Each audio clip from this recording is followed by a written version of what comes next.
The Arctic is changing. There's really no debate about that. It's getting warmer each year, leading to thinning ice, thawing permafrost, and changes to ways of life that have existed for generations. As if that's not enough, it's still among the coldest spots on the planet, and it's about to enter a phase where it will be dark 24 hours a day for more than 3 months. So what's it take to live above the Arctic Circle? CCTV's Callebs traveled to a remote part of Canada for our continuing series on thin ice.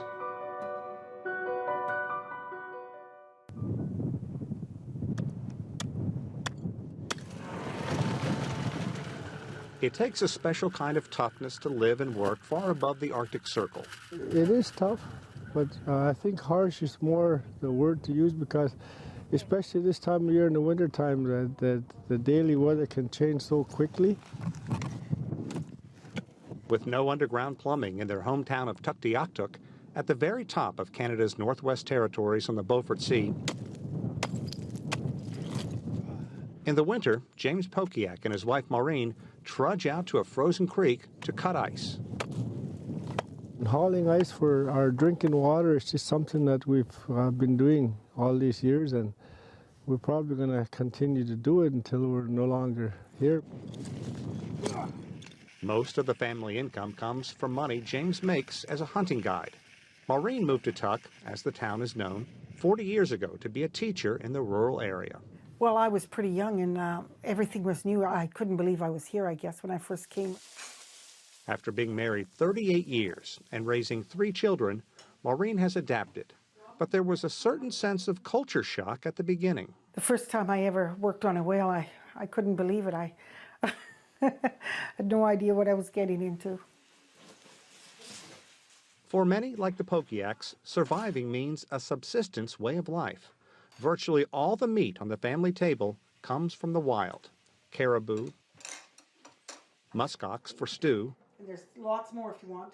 dried fish called bipsy, and of course, whale, which the indigenous population calls muktuk.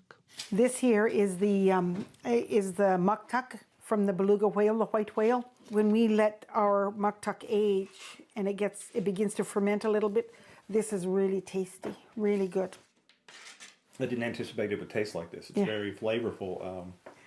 I don't know how to describe it. It's almost got a nutty taste to it. But like so many in the region, the Pokiaks are watching their lifestyle, their landscape, their environment change every season. I've noticed it a bit. I know our winters are not as cold anymore. And sometimes out there when I see the ice conditions differ from year to year, I know there is definitely something going on. They cling to tradition. Up here, there's no trees, there are no fences, there's no one to say, this land is my land, you can't go on it. The land up here is open to everyone. Embracing this harsh life and everything it brings, and they wouldn't have it any other way. Callebs, CCTV, Tuktoyaktuk, Canada.